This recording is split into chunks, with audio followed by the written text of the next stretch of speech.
Permettez-moi de commencer par un mot de prière, s'il vous plaît. Seigneur Jésus, nous t'implorons à nouveau pour que tu puisses tourner nos cœurs vers toi, Seigneur. Nous donner, Seigneur, des affections qui nous permettent de mettre en pratique vraiment tout ce que tu vas nous amener. On voudrait bénéficier, Seigneur, des riches bontés que tu veux déverser, Seigneur, sur nous. Utilise l'enseignement de la parole ce soir pour nous bénir. Je te prie, Seigneur. En ton nom, Amen. Donc, on est déjà dans Nombre, chapitre 11.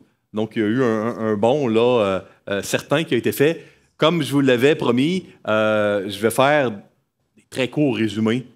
Juste être certain qu'on a le fil des chapitres qu'on saute. On saute quand même pratiquement 10 chapitres.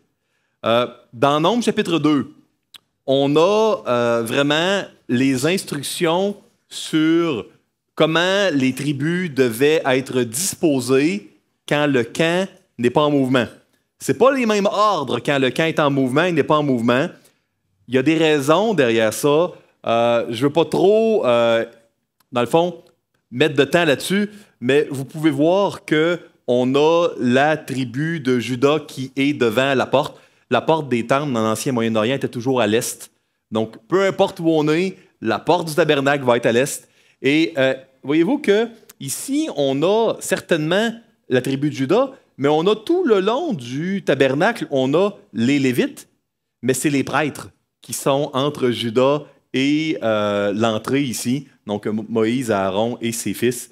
Donc, bon, il y aurait beaucoup de choses à dire, mais je voulais quand même mentionner que c'est dit. Dans Nombre 3, on a vraiment les Lévites qui servent de substitution pour tous les premiers-nés d'Israël. Et maintenant, la substitution, peut-être qu'il y en a qui disent « Oui, mais ça ne fonctionne pas, Matthieu, ce que tu nous dis. Parce que si tu prends 3550 personnes, puis tu divises ça par 22, 23 000, ça ferait des familles bien trop nombreuses. Attention, les premiers-nés qui sont nés depuis la Pâque, 13 mois avant. Donc, si vous faites le compte, à peu près, on parle de 80 naissances par 1000 habitants, ça arrive parfaitement. C'est beau de voir que peu importe comment on creuse, la parole de Dieu, on peut la mettre à l'épreuve et elle va toujours livrer, même quand on creuse. Elle est cohérente parce qu'elle est vraie. On a... Wow! C'est vraiment une manette qui est puissante. Hein? On va revenir en arrière parce que ça avance trop vite. Je veux bien croire que je veux couvrir rapidement, mais pas à ce point-là. Ici, dans Nombre 4, on décrit les fonctions des Lévites. Donc, peut-être que vous pensiez que tous les Lévites étaient des prêtres. Ce n'est pas le cas. Donc, je vous la fais courte. Les Lévites étaient divisés en 3 clans. Kehat, Gershon et Merari. Okay? Chaque clan va avoir des fonctions particulières. Le clan de Kehat, c'est le nom des 3 fils de Lévi, vont s'occuper de tous les trucs, les items vraiment sacrés du temple, le chandelier, l'autel, les ustensiles. Ça, c'est des clans de Kehat. Maintenant, ils ne prendront pas l'Arche d'Alliance comme ça. Hein? Les prêtres vont avoir mis un textile par-dessus pour le couvrir et puis ils vont y aller sans le voir, hein? Parce qu'ils ne pourraient pas survivre sinon à ça. On a une petite partie du clan de Kehat qui sont des prêtres. Fait que les prêtres, c'est même pas tous les gens du clan de Kehat, c'est une petite partie. Gardez ça en tête. Ça va être important cette semaine. Donc, est-ce que tous les Lévites sont des prêtres? Non. Est-ce que tous les gens du clan de Kehat? Donc, le cousin d'Aaron ne serait pas prêtre, lui, hein? Juste la famille d'Aaron, c'est ça? Parfait. Gardez ça en tête, c'est important. On va y revenir. Si jamais vous avez déjà entendu parler de gens qui ont des chicanes de famille, ça va se produire. Il va y avoir des chicanes de famille dans le désert, puis ça va être assez dramatique. Ici, on a le clan de Gershon qui, eux, s'occupent de toutes les toiles. Puis des toiles, il y en avait dans le tabernacle. Si vous dites, moi, je campe ici, puis j'ai une bâche en haut, en bas, c'est rien comparé à tout le textile qu'il y avait. Il y avait énormément de rideaux. C'est le clan de Gershon qui s'occupait de cela. Et Merari, il y avait la tâche glorieuse des socles et puis des pics. Donc, ça peut sembler un peu... il n'y a pas de saut métier. Hein? Donc, les trucs plus lourds, vraiment, là, c'est le clan de Merari qui les transportait. ça prenait plus d'hommes forts. Puis on va voir que quand on va voir les comptes de la tribu de Merari, ils vont avoir battu tous les records en termes de naissance d'hommes forts par rapport à toutes les autres tribus. Dieu sait ce qu'il fait. Des fois, on ne s'en rend pas toujours compte, mais c'est ce qu'il fait. Nombre 5, ça nous parle d'une disposition si il y avait quelqu'un dans un mariage, hein, si une femme était soupçonnée d'avoir été adultère, mais qu'il n'y a pas eu de témoin. Parce qu'on sait que ça prenait tout le temps 2 ou 3 témoins, Deutéronome 17, Deutéronome 19, pour condamner quelqu'un. Mais s'il n'y en a pas, il y avait, d'une manière surnaturelle, l'Éternel qui pouvait intervenir avec un mécanisme des eaux amères. Nombre 6, le vœu de Naziréa. Hein, vous vous souvenez de Samson, cheveux longs, tout ça? C'est là que ça se passait. C'est un homme ou une femme qui voulait faire un vœu de consécration. C'était dans Nombre 6. Nombre 7, saviez-vous que c'était le chapitre le plus long de la Bible après le psaume 119? Et en littérature hébraïque ancienne, on n'a pas de marqueur jaune ou de caractère gras souligné. Donc, quand tu veux dire que quelque chose d'important, tu en parles longtemps. Après le psaume 119, Nombre, chapitre 7, est le chapitre le plus long. Et ça parle de quoi? Ça parle des offrandes que les princes, que les chefs des tribus devaient faire. Si vous êtes dans le ministère temps plein et vous dites, ben moi, mon offrande, je n'ai pas besoin de ça, c'est mon temps. Ben, il semble que l'Éternel n'a pas besoin de ma vie dans Nombre 7. Au contraire, il semble qu'ils doivent montrer l'exemple là-dedans. Puis les chefs des tribus, vraiment, là, on a le détail des offrandes qu'ils devaient donner, etc. On sait que c'est secret dans la Nouvelle Alliance, etc. Il y a un contexte à ça. Je passe rapidement. On a dans Nombre 8 des instructions sur comment on doit manipuler le chandelier, etc. On a dans Nombre 9, comme dans toute étape importante dans la Bible, on célèbre la Pâque. Qu'est-ce que Josué va faire devant Jéricho avant de tout commencer? Josué 5, il va célébrer la Pâque. Ézéchias, qu'est-ce qu'il fait quand il y a un grand réveil? On célèbre la Pâque. Josias, la Pâque. Parce que quand on veut que Dieu prenne toute la place, on doit se souvenir d'où on vient. La Pâque, c'était exactement ça. C'était une fête qui devait être célébrée annuellement. Les sandales aux pieds, le bâton à la main, les reins saints, à la hâte, avec des pains qui n'avaient même pas été levés. C'était vraiment une célébration de la délivrance de l'esclavage en Égypte. On avait été épargné de l'ange exterminateur. On célèbre qu'on a été épargné de la destruction complète et qu'on est de passage. Puis on le ressent parce qu'on est habillé, là, prêt pour partir. Et on n'a pas laissé le temps au pain de lever. Donc, là, on est dans Nombre 9, un mois en arrière, avant de partir du mont Sinaï. Là, je vous résume, ça a pris 3 mois entre l'Égypte et le mont Sinaï. Ça va jusque-là? Au mont Sinaï, on a resté 1 an. Et puis là, on célèbre, quand le tabernacle est complété après l'année, on célèbre la Pâque. 1 mois après, boum, à peu près, on part. Ça va? Super. Nombre 10, vous avez le départ. En Nombre 10, 11, vous avez vraiment le départ. Et puis, dans Nombre 10, petite capsule trivia qui est intéressante, qui n'a pas vraiment de rapport important avec le texte d'aujourd'hui, mais peut-être que vous lisez dans le Nouveau Testament, puis vous voyez que quand Jésus va revenir, il va avoir un archange, puis des trompettes. Puis là, vous dites, hey, c'est spécial, hein, pourquoi? Puis vous lisez l'Apocalypse, puis là, il y a 7 trompettes, puis vous dites, hey, il y a de l'air d'avoir des trompettes dans la fin des temps, comment ça va se passer? Bien, Nombre, chapitre 10, vous donne toutes les explications sur les trompettes. Sachez que les trompettes, on s'en servait pour 2 choses, OK? On va y aller doucement. Et voilà. Tu pouvais sonner sans éclat ou avec éclat. Un coup sans éclat, les chefs se rassemblent. 2 coups sans éclat, tout le peuple se rassemble. Mais quand tu sonnes avec éclat, à part durant le désert pour lever le camp, c'était pour aller à la guerre. Donc, quand on sonnait sans éclat, on rassemblait le peuple. Quand on sonne avec éclat, on rassemble pour la guerre. Fait que quand vous voyez dans le livre des juges Éhoud qui sonne la trompette ou Josaphat qui sonne la trompette, vous allez pouvoir savoir, OK, les gens ils comprenaient ce que ça voulait dire. Ça veut dire on se rassemble pour une guerre sainte au nom de l'Éternel. Et c'est ce qui va se passer. Peu importe votre position eschatologique là, sur comment ça va se passer à la fin des temps, dans tous les cas, ça va terminer par une guerre sainte où Dieu va venir reprendre possession de la terre. Puis, pourquoi il va y avoir la trompette? Parce que ça a été de tout temps ce que Dieu a décrété pour rassembler son peuple pour la guerre. Donc, ça vient de là. Les trompettes, c'est quand même intéressant de savoir ça. Maintenant, ce résumé de 10 chapitres étant fait, on est rendu au chapitre qui nous intéresse aujourd'hui, Nombre 11. On va voir quatre choses. On va voir des murmures pour cause inconnue. On va voir après ça d'autres murmures, un autre épisode, pour de la manne. On est tanné de la manne. Ça fait 1 an qu'on en a, puis on voudrait autre chose. Puis là, on a des cailles. C'est pas la première fois qu'on a des cailles. On en a eu l'année d'avant. Tu veux mon petit tableau, là? Il n'y a pas eu un épisode de cailles. Il y en a eu 2. Pas au même endroit, pas au même moment. On nomme 70 anciens, puis là, on se tire sur les cailles, vraiment, puis on en prend une quantité qui est complètement phénoménale. Puis il y a un autre jugement de Dieu. Mais qu'est-ce qui nous sauve toujours du jugement dans le désert? Dieu est fidèle. Comment on peut bénéficier de la fidélité de Dieu quand il y a un jugement dans le désert? Un mot, ça commence par I, c'est le même toute la semaine. Intercession. Il va y avoir un intercesseur. Et c'est toujours comme ça qu'on s'en tire, ou pas, s'il n'y a pas d'intercesseur. Mais il n'y a pas d'autre moyen.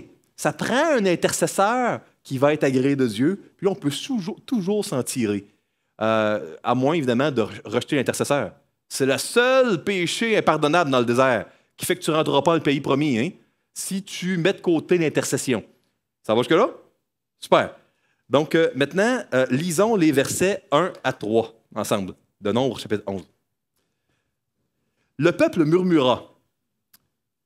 On va vous expliquer c'est quoi murmurer dans un instant. Et cela déplut à l'Éternel. Lorsque l'Éternel l'entendit, sa colère s'enflamma. Le feu de l'Éternel s'alluma parmi eux et dévora l'extrémité du camp.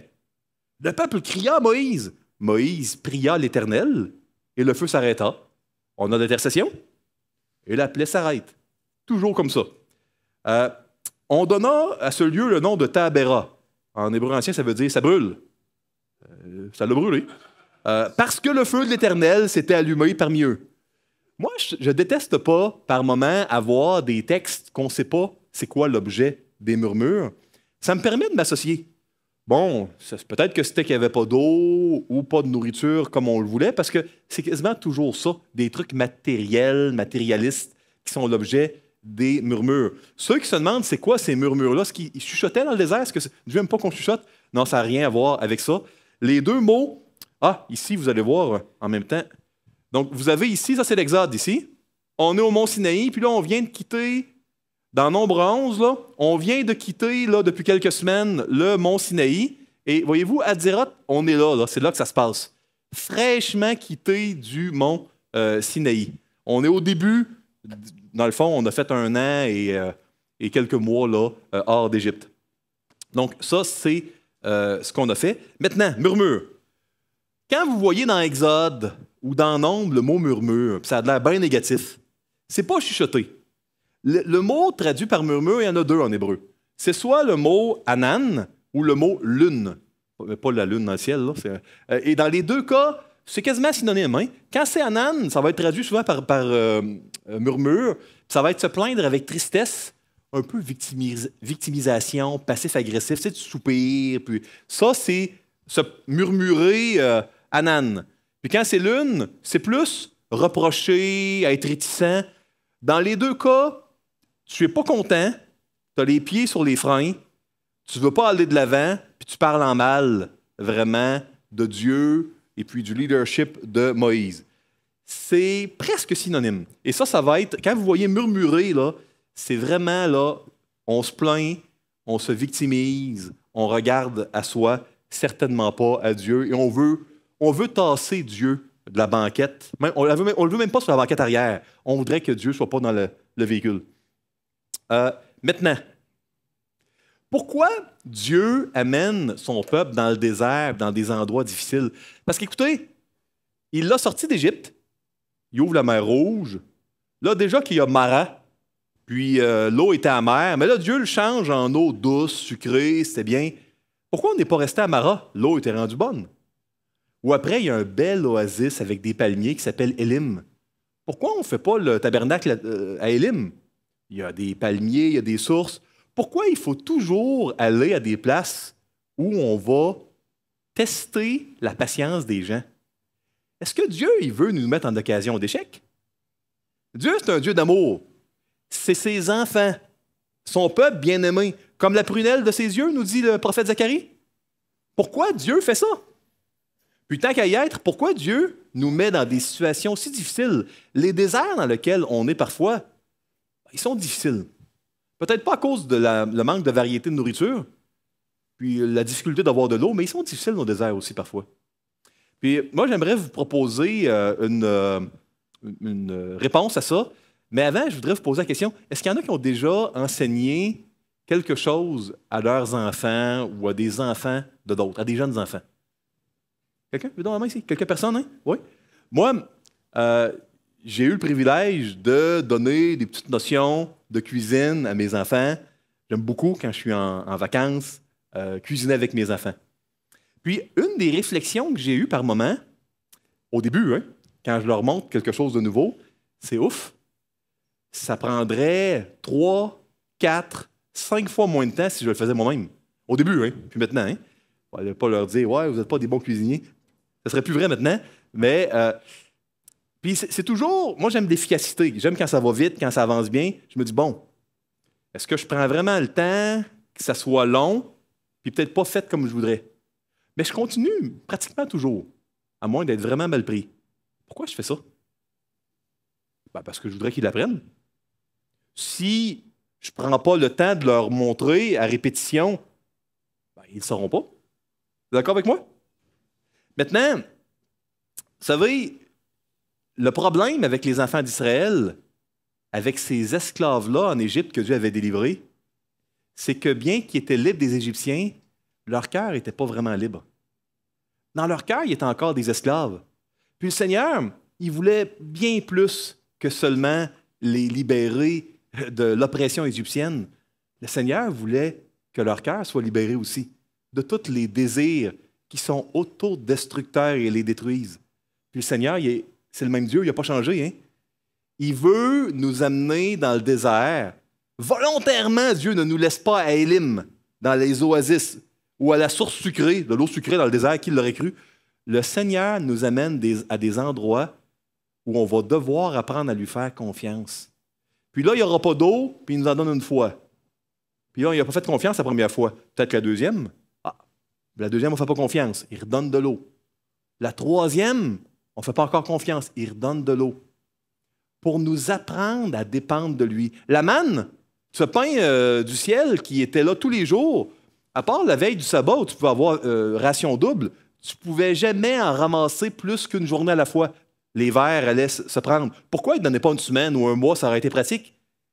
Parce qu'il devait apprendre les enfants d'Israël que Dieu aurait été fidèle tous les jours de pourvoir à la manne. Donc, quand il se couchait le soir, puis il n'y avait pas la manne encore pour le lendemain, il devait apprendre à se coucher en se rappelant que demain, elle serait là, parce qu'elle a été là tous les jours de toutes les années avant. Puis Dieu voulait à l'usure. Dieu voulait aimer, puis poursuivre avec amour les enfants d'Israël à l'usure pour leur apprendre à faire confiance. Ils ne pouvaient pas entrer dans le pays promis s'ils n'avaient pas confiance en Dieu. Nous, le moment où on va être prêt à rentrer au ciel, c'est quand notre temps ici-bas va être fait. Je ne crois pas que c'est uniquement une question d'apprendre à lui faire confiance, mais je pense que c'est une des variables dans l'équation. Le Seigneur sur terre veut qu'on apprenne à lui faire confiance, puis il nous prépare pour le ciel. Puis on est dans des déserts, puis le Seigneur veut nous montrer qu'on peut s'appuyer sur lui pour une vie terrestre temporaire, pour qu'on soit capable de saisir la vie éternelle qui va être parfaite, qui est en réserve pour nous. Donc ça, gardez ça en tête. Dieu, il est bon, il est aimant. Il veut amener ses enfants à être vraiment libres, à ne pas rester avec cette oppression du cœur qui est bien plus dangereuse que les Égyptiens n'ont jamais été. Maintenant, OK, je vous lis les versets 4 à 23. En passant, quand vous voyez le ramassis, okay, ça commence comme ça, le ramassis des gens. C'est asafsuf en hébreu. Vous allez voir également un mot similaire dans Exode 12. Vous souvenez-vous dans Exode 12, quand les enfants d'Israël ont mis du sang là, sur les linteaux de la porte puis ont quitté l'Égypte après la 10e plaie, il y a des gens qui se sont joints au peuple qui n'étaient pas des Juifs. Petit clin d'œil de l'Église, hein, qu'il y aurait des gens de toutes les nations qui rentreraient plus tard dans l'Église, mais ça, ne devançons pas. Donc, il y a des gens d'ailleurs qui se sont joints. Ce n'étaient pas tous des membres vraiment des citoyens d'Israël. Ben, les Asafsuf, c'est ça. C'est un ramassis de personnes, puis c'était pas tous des Israélites, il y avait des gens d'extérieur. Puis c'est un terme bien négatif. c'est un peu de la racaille, des personnes là, qui sont là, ils auraient peut-être pas dû être là, et ils vont causer problème et donner des mauvaises influences. C'est ça, ça suffit, c'est ça que Second traduit par ramassis. Bon, je vous lis les versets maintenant, 4 à 23. Le ramassis des gens qui se trouvaient au milieu d'Israël fut saisi de convoitise. Et même les enfants d'Israël recommencèrent à pleurer et dire « Qui nous donnera de la viande à manger? » Nous nous souvenons des poissons que nous mangions en Égypte et qui ne nous coûtaient rien. Des cocombres, des melons, des poireaux, des oignons et des os. Maintenant, notre âme est desséchée, plus rien. Nos yeux ne voient que de la manne. La manne ressemblait à de la graine de coriandre et avait l'apparence du bdellium. Le peuple se dispersait pour la ramasser. Il la broyait avec des meules ou il la pilait dans un mortier. Il la cuisait au pot et en faisait des gâteaux. Elle avait le goût d'un gâteau à l'huile. Donc, peu importe comment tu la cuisinais, elle goûtait pas mal pareil. Puis, là, ça fait 1 an qu'ils ont de la manne. 1 an et 5 jours, si vous regardez un peu la chronologie. Non? Donc, depuis 1 an et 5 jours qu'on a de la manne, ils ont eu des cailles dans Exode, au chapitre 17. Donc, quand ils ont eu la manne au début, ils ont eu des cailles. Mais là, ça a duré une couple de jours, les cailles, mais là, ils ont de la manne. Tu as beau faire des gâteaux, la broyer, faire tous les temps. Ça goûte tout le temps pareil. Ils sont tannés, mais ils pleurent. Puis là, leur pensée, avez-vous déjà entendu parler des syndromes des faux souvenirs? Alors, il y a toutes sortes d'études sur la mémoire là, qui ont été faites qui montrent que sans aucun enjeu et bénéfice secondaire, si vous êtes dans un bus, accident de voiture, et que si on fait un sondage après ça, 1 mois après, on vous demande quelle couleur était la voiture qui a percuté le bus, il n'y a pas d'enjeu, hein? Aucun enjeu. Il y a une partie de vous peut-être qui va dire qu'elle est bleue, une partie de vous qui se souvienne que l'auto est rouge. Puis je peux vous montrer des recherches séculières sur la mémoire. La mémoire, tu n'as même pas besoin d'avoir des enjeux et des bénéfices pour qu'elle se transforme. Quand notre cœur n'est pas à bonne place, imaginez le désordre que ça fait. Ils pensent qu'en Égypte, il y avait de la nourriture copieuse, gratuite. Peut-être que vous vous dites « Hey, je ne me souvenais pas que c'était comme ça dans Exode, chapitre 1, 2, 3. » Non, non, c'était pas comme ça. La mémoire est complètement tordue, puis ils s'imaginent des choses. Je continue, on était rendu sur les melons et toutes ces choses-là, les cocombes, bougez pas. Verset 8, merci beaucoup. Bon. 9. Quand la rosée descendait la nuit sur le camp, la manne y descendait aussi. Moïse entendit le peuple qui pleurait, chacun dans sa famille et à l'entrée de sa tente. La colère de l'Éternel s'enflamma fortement. Moïse fut attristé et il dit à l'Éternel, « Pourquoi affliges-tu ton serviteur et pourquoi n'ai-je pas trouvé grâce à tes yeux? Que tu aies mis sur moi la charge de tout ce peuple. Est-ce moi qui ai conçu ce peuple? Est-ce moi qui l'ai enfanté pour que tu me dises, porte-le sur ton sein comme le nourricier porte un enfant, jusqu'au pays où tu as juré à ses pères de lui donner? Où prendrais-je la viande pour donner à tout ce peuple? Car il pleure auprès de moi en disant, donne-nous de la viande à manger. Je ne puis pas, à moi seul, porter tout ce peuple, car il est trop pesant pour moi. Plutôt que de me traiter ainsi, tue-moi. T'es tanné, Moïse, hein? Tue-moi, je te prie. C'est ce qu'il dit à Dieu, hein? Littéralement. Si j'ai trouvé grâce à tes yeux et que je ne vois pas mon malheur. En passant, vous dites, écoute, ça fait juste 1 an et quelques mois. Moïse, prends sur toi, il te reste 40. Écoutez, en un an et quelques mois, saviez-vous que c'est déjà la murmure numéro 6? On y revient dans quelques instants. Ça, c'est le murmure numéro 6. Puis là, il y a 2,1 millions de personnes. C'est rien d'intimidant, là. T'as beau parler face à Dieu, puis le tonnerre, puis t'as 2,1 millions de personnes. Quand ça s'assemble devant toi, puis ça dit « Donne-nous de la viande, puis tout le monde pleure », tu dois te sentir mal. Moi, je peux, c'est pas la bonne solution, mais je peux comprendre qu'il dit « Écoute, tue-moi, ça va être mieux avec toi dans l'éternité. » C'était pas le plan de Dieu. Puis Moïse n'a pas atteint sa vie, fait que c'est très bien comme ça. Donc, je continue. Plutôt que de me traiter ainsi, tue-moi, je te prie, si j'ai trouvé grâce à tes yeux et que je ne vois pas mon malheur. L'Éternel dit à Moïse, assemble auprès de moi 70 hommes des anciens d'Israël, de ceux que tu connais comme anciens du peuple et ayant autorité sur lui, et amène-les à la tente d'assignation. Tente d'assignation, la plupart du temps, sauf à quelques exceptions dans Exode, c'est un synonyme du tabernacle. Bon? Ça va être... Il y a eu une parenthèse. Si vous lisez dans Exode 28, 29, 30, vous dites « Hey, il y a une tente d'assignation avant qu'elle ait été complétée, le tabernacle. Comment ça marche? » il y a eu une genre de tente temporaire avant, que Exode va appeler tente d'assignation. Mais à partir que c'est complété, tente d'assignation, tabernacle. C'est bon? Fait que si vous lisez sur Internet, hey, il y a une contradiction dans la Bible, il y a une tente, il y a un tabernacle avant de l'avoir. Non, ce n'était pas le cas. Ce n'est pas le même mot, c'est différent. Amène-le à la tente d'assignation et qu'il s'y présente avec toi. Je descendrai et là, je te parlerai. Je prendrai de l'esprit qui est sur toi et je le mettrai sur eux afin qu'ils portent avec toi la charge du peuple et que tu ne la portes pas à toi seul. Tu diras au peuple, sanctifiez-vous pour demain et vous mangerez de la viande puisque vous avez pleuré aux oreilles de l'Éternel en disant, qui nous fera manger de la viande? Car nous étions bien en Égypte. L'Éternel vous donnera de la viande et vous en mangerez. Vous en mangerez non pas un jour, ni 2 jours, ni 5 jours, ni 10 jours, ni 20 jours, mais un mois entier, jusqu'à ce qu'elle vous sorte par les narines et que vous en ayez du dégoût, parce que vous avez rejeté l'Éternel qui est au milieu de vous et parce que vous avez pleuré devant lui en disant, pas en disant donne-moi de la viande, en disant pourquoi sommes-nous sortis d'Égypte? C'est ça la chose la plus grave.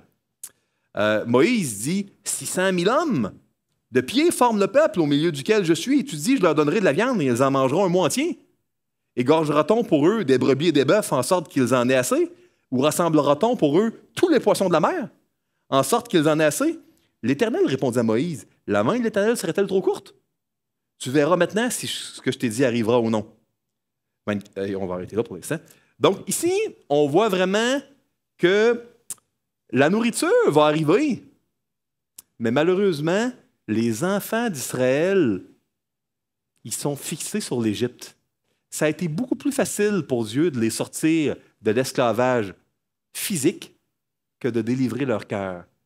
Ça ne fonctionne pas pour l'instant, parce que regardez, ici, là, on voit que avant même que la mer Rouge s'ouvre, là, on a murmuré en disant « Que nous as-tu fait, Moïse? On n'est même pas encore passé à la mer Rouge. Tu dois délivrer les Égyptiens. Ne sais-tu pas que les Égyptiens dominent sur nous? » Ça, c'est Exode 14.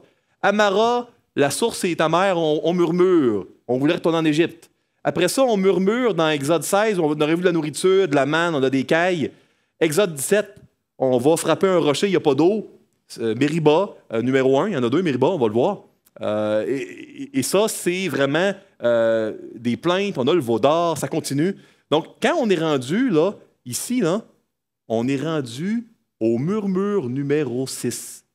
Toujours des plaintes, une fixation avec des choses matérielles, une obstination à mettre de côté Dieu, à tout le temps regarder vers l'Égypte. On veut l'Égypte, on a oublié complètement qu'est-ce que c'était, c'est ça qu'on veut. On n'en veut pas de toi, Dieu, puis du pays promis. C'est ce qui reste constamment dans le cœur des enfants d'Israël. Il y a probablement ici, certainement en tout cas, au murmure numéro 5, à Tahabéra, quand il y a eu le murmure de cause inconnue, on ne sait pas trop c'était quoi, puis il y a eu un feu, il y a eu une influence extérieure. Donc, quand on fait des choix, ça nous suit. Hein? Nos fréquentations, ça nous suit. Parfois, nos amis peuvent être un filet de sécurité si on a des gens qui vont nous aider à vraiment à nous secouer et à nous ramener avec amour vers Dieu, ou ça peut être des gens qui nous tirent vers le bas. C'est important de bien choisir nos amis. Donc, on voit ici les 6 premiers murmures, mais vous l'avez dans votre tableau que je vous avais donné. Puis remarquez comment les enfants d'Israël ont oublié leur vie d'esclaves, puis de privation, puis se sont fabriqués de toutes pièces des souvenirs extraordinaires de pots de viande. Si vous lisez la version dans Exode, des pots remplis de viande, des melons, des cocombres, des os, le vieux pluriel d'ail. Donc, toutes sortes de mets qu'il n'y avait certainement pas quand ils se défonçaient au travail là, pour les Égyptiens. Maintenant, on a parlé un peu de c'est quoi la manne. C'est un genre de farine qui arrivait surnaturellement. Quand les Juifs ont vu ça au début, ils ont dit « Qu'est-ce que c'est? » Puis ils ont appelé ça « Qu'est-ce que c'est? » Manna en hébreu ancien, c'est « Qu'est-ce que c'est? » C'est ce que ça veut dire. Donc, ils n'ont pas donné gloire à Dieu, pain du ciel, pain de l'Éternel, pain de Dieu, c'est qu'est-ce que c'est? Si vous avez eu des enfants que vous avez dit « Hey, mais ces enfants-là sont ingrats » ou « Lui a été ingrat », vous n'avez rien vu. Les enfants d'Israël, eux, ont été ingrats, puis on est probablement comme ça, nous autres, avec Dieu. Je vous le dis, c'est pas la beauté de la chose. J'ai pas juste des mauvaises nouvelles, j'ai plein de bonnes nouvelles pour vous. La beauté de la chose, c'est que l'ingratitude, elle ne nous empêche pas de rentrer au pays promis tant qu'on a un intercesseur. On va y aller au pays promis si on a un intercesseur. Puis lui, on ne le rejette pas. faut juste pas le rejeter. Le jour où on rejette l'intercesseur, on va voir que dans le désert, c'est la seule chose qui ne pardonne pas. Et rejeter un intercesseur, ça commence dans le cœur. Bon, ici, on en ramassait, il en avait ramassé 1 an, 5 jours, ça goûtait tout le temps pareil, il était tanné. On lit les derniers versets ici, 24 à 30. On a des gens qui ont été aidés, hein? 70 anciens. Ça ne servira pas longtemps. Le pauvre Moïse va se retrouver vite tout seul à nouveau. Lisons les versets 24 à 30. Moïse sortit et rapporta au peuple les paroles d'Éternel. Il assembla 70 hommes des anciens du peuple et les plaça autour de la tente. L'Éternel descendit dans la nuée et parla à Moïse. Il prit de l'esprit qui était sur lui et le mit sur les 70 anciens. Et dès que l'esprit reposa sur eux, ils prophétisèrent. Mais ils ne continuaient pas. Ouais, ça c'est dommage. Verset 26. Il y eut 2 hommes, l'un appelé Eldad et l'autre Médad, qui étaient restés dans le camp et sur lesquels l'esprit reposa, car ils étaient parmi les inscrits, quoiqu'ils ne soient point allés à la tente. Et ils prophétisèrent dans le camp. Un jeune garçon courut annoncer à Moïse et dit, Eldad et Médad prophétisent dans le camp. Et Josué, fils de Nun, serviteur de Moïse depuis sa jeunesse, prit la parole et dit, Moïse, mon Seigneur, empêche-les. Moïse lui répondit, es-tu jaloux pour moi? Puisse tout le peuple de l'Éternel être composé de prophètes, et veuille l'Éternel mettre son esprit sur eux. Et Moïse se retira au camp, lui et les anciens d'Israël. Donc, on voit que les 70, malheureusement, il y en a beaucoup qui prophétisent, beaucoup commencent la course comme il faut, peu la terminent. Étroit est le chemin qui mène à la vérité, peu de gens l'empruntent, nous a dit le Seigneur dans l'Évangile. Ça peut être facile quand on a beaucoup d'opposition d'avoir un esprit de parti. On voit que Moïse ne devait pas en avoir un. Il y avait des gens qui n'étaient pas du groupe, mais par bonheur, Eldad et Médad, eux, ils avaient le cœur à bonne place, puis ils prophétisaient, puis Dieu les utilisait. Puis dans le Seigneur, on ne devrait jamais avoir de l'esprit de parti, puis privilégier les gens d'une clique versus une autre. On devrait toujours regarder les yeux au ciel en disant, si ça avance le royaume, là, puis ça honore le Seigneur, là, feu vert, là, puis on ne s'enfargera pas dans les esprits de parti. Et puis c'est ce que Moïse dit dans ces mots-là à Josué. Donc on voit qu'il y a de l'aide, mais de courte durée. Maintenant, les 4 derniers versets, et ça va terminer par une autre plaie, mais il y a de l'intercession, pour l'instant. Donc versets 31 à 35. L'Éternel fit souffler de la mer un vent qui amena des cailles et les répandit sur le camp environ 1 journée de chemin d'un côté, et environ 1 journée de chemin de l'autre côté autour du camp. Il y en avait près de 2 coudées. Une coudée, c'est à peu près 55 cm, hein, du coude jusqu'à ici. Là. Donc, ça veut dire 1 mètre. Une journée de marche d'un bord, de l'autre côté, il y en avait des cailles. Ici, je continue. 32. Pendant tout ce jour et toute la nuit, et pendant toute la journée du lendemain, le peuple se leva et ramassa les cailles. Celui qui en avait ramassé le moins en avait 10 homères. Et il a étendu pour eux autour du camp, pour les sécher, à la méthode des Égyptiens, comme la chair était encore entre leurs dents, sans être mâchée. Manière hébraïque ancienne de dire immédiatement. Tu n'as pas eu le temps de mâcher ta viande, c'est tout de suite. Immédiatement, la colère de l'Éternel s'enflamma contre le peuple, et l'Éternel frappa le peuple d'une très grande plaie. On donna à ce lieu le nom de Kibroth Hattaava, parce qu'on y enterra le peuple que la convoitise avait saisi. De Kibroth Hattaava, le peuple partit pour Hatzeroth et il s'arrêta à Hatzeroth. Donc ici, on voit qu'il y a beaucoup, beaucoup de cailles. Puis qu'est-ce qui se passe chez ces enfants d'Israël-là qui pensaient juste à nourriture, leur cœur était en Égypte. Ils n'étaient jamais sortis d'Égypte, leur cœur. Ils ne voulaient pas aller dans le pays promis de Dieu, puis ils ne voulaient pas faire confiance à Dieu à répétition. Quand ils ont eu des cailles, là, ils se sont jetés sur les cailles. Oubliez remercier Dieu, oubliez se repentir de la médisance. Ils ont ramassé une quantité phénoménale de cailles. Ici, ça devient très important de comprendre qu'un homère, O-M-E-R, et un homère, H-O-M-E-R, dans vos Bibles, c'est vraiment différent. Je vous ai fait un petit tableau pour que vous puissiez comprendre. Un homère, ça va bien, ça c'est 2,2 litres. Un épha, qui est la mesure régulière pour le blé, ça c'est 22 litres. Mais un homère avec un H, ça, c'est 220 litres. Celui qui avait ramassé le moins de cailles en avait comment? 10 homères avec ou sans H? Avec un H. Écoutez, vous donnez un comparatif. La manne, là, lisez Exode 16 et 17, là, la manne, on en avait un, il pouvait en avoir un homère par jour. Pas de H, hein? Tu en ramassais 2,2 litres par jour. Pour vous donner un comparatif, lisez le récit de Ruth. Vous savez, Ruth, dans Ruth chapitre 2, elle a eu une récolte quand elle a glané au champ de Boaz. Extraordinaire! Naomi était très contente parce qu'elle a réussi, imaginez, là, en travaillant fort toute la journée, à ramasser un épha. Là, comprenez que les Juifs, celui qui en avait ramassé le moins, c'était 100 fois la quantité que Ruth avait ramassée. Tu sais, 2000 livres de viande, là, à un moment donné, là. Quand tu es dans le désert, tu as beau en faire sécher. Tu ne respecteras pas les règles d'adoration de Dieu du Lévitique. À un moment donné, ça ne marchera pas. Tu sais, tu n'as pas le droit de manger du sang, non? Donc, tu ne pourras pas tout respecter. Il va y avoir de la vermine. Puis, je veux bien croire que tu aimes la nourriture, mais ça ne fait pas de sens. Écoutez, le temps est court, mais je vous raconte une anecdote. Quelqu'un, dans mon enfance, que je nommerai pas, regardez ici le secret, a eu l'idée de tester le chien de mon enfance, là, notre chien familial. Il aimait beaucoup les crêpes. C'est un chien très intelligent. Puis, tout le monde est impressionné de voir quand c'était des crêpes, comment on lui donnait et il les mangeait. Puis, cette personne-là a décidé de tester s'il arrêterait de manger à un moment donné des crêpes. Il a mangé 2 grosses crêpes, puis je pense qu'il en aura encore mangé, mais excusez-moi, là, il a tout vomi. Puis, c'était un chien intelligent pourtant. Vous savez, ils ont fait exactement comme le chien familial de mon enfance. Il n'y avait aucune logique, aucune réflexion, mais surtout, aucun Dieu.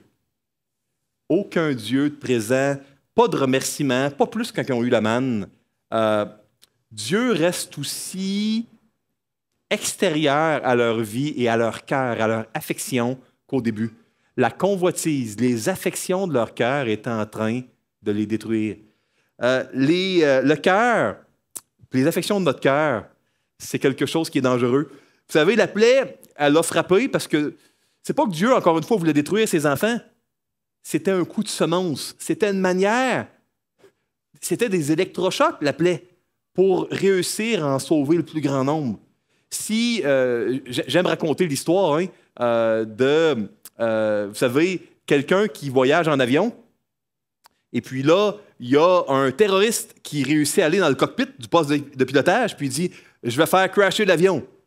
Et puis là, vous voyez qu'il y a un maréchal là-bas qui donne des coups de hache dans la porte, puis il crie, puis il essaie de... Tu sais, si votre voisin de siège dirait « Hey, qu'il est mal poli de crier ici, moi je me sens pas bien », puis violent, hein? Il a réussi à prendre le terroriste, puis il le tient, puis il met des menottes, puis il va avoir des bleus, je crois, ce terroriste-là.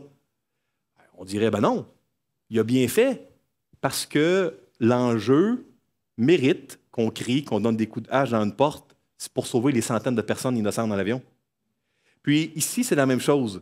Le peuple est en train de s'autodétruire. Ces plaies-là sont rien d'autre qu'un Dieu d'amour qui essaie de sauver un peuple qui ne veut pas être sauvé. Puis Seigneur, c'est le même Dieu. Les désirs qui ont amené la damnation de ce peuple-là pour plusieurs, les désirs qui ont amené David, un homme selon le cœur de Dieu, à faire un adultère et un meurtre, ça part toujours du cœur.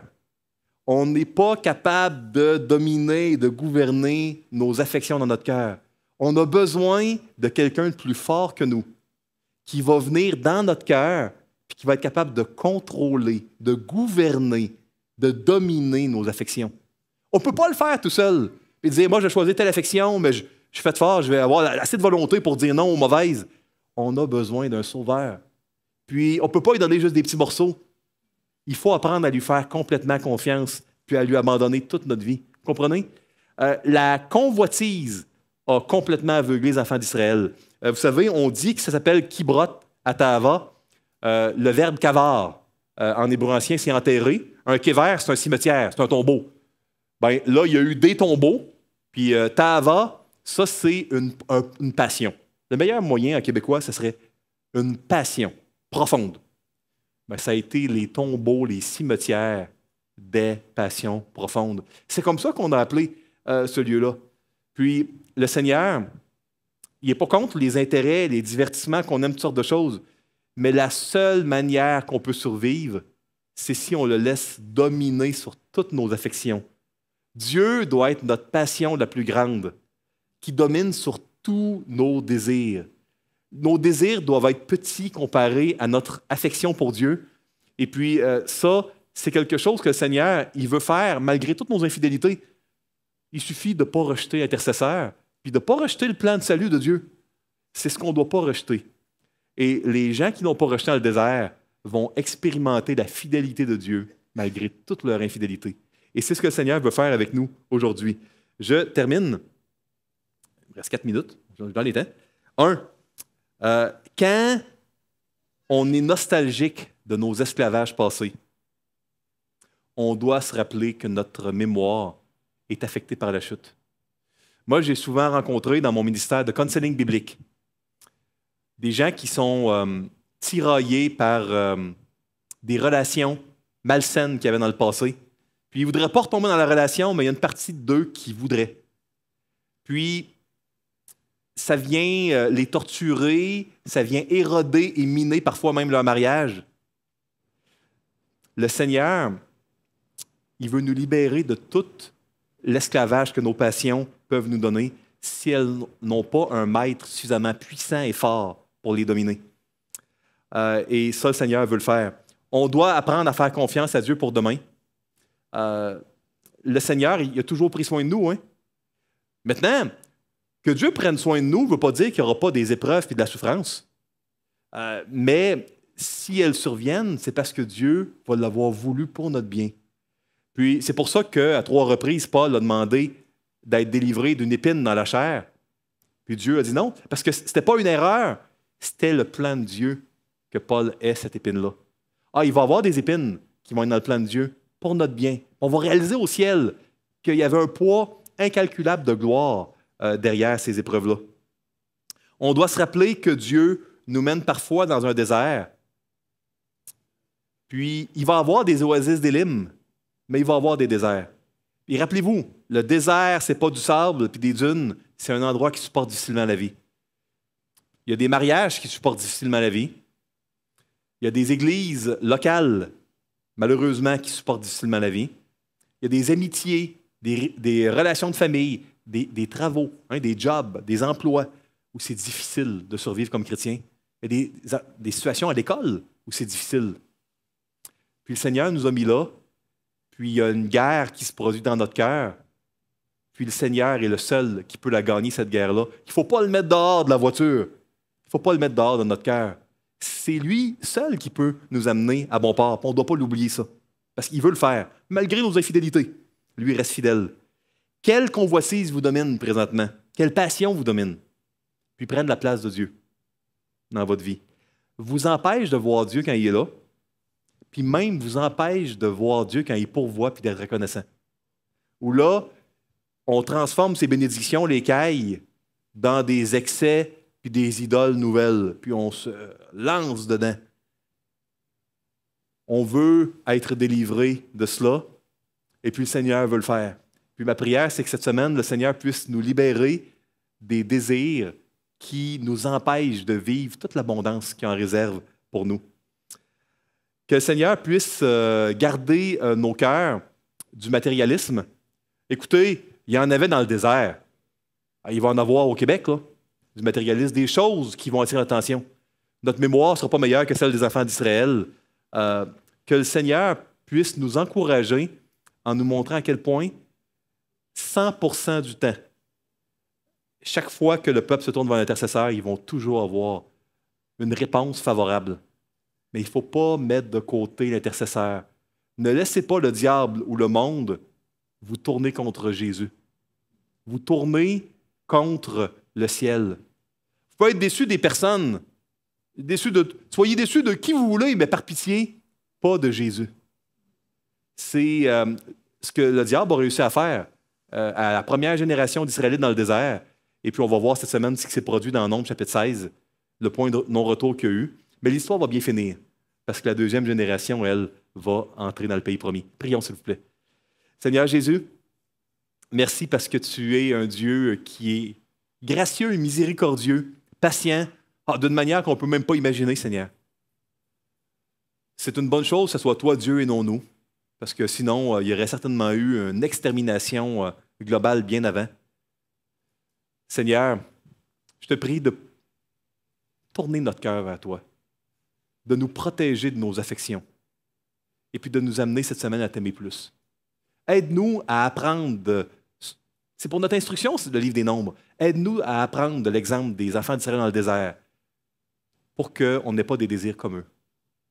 Puis que peut-être avec les mêmes péchés qu'eux, on puisse avoir des désirs plus grands envers toi. Certainement pas te mettre dehors. Dans le nom de Jésus, amen.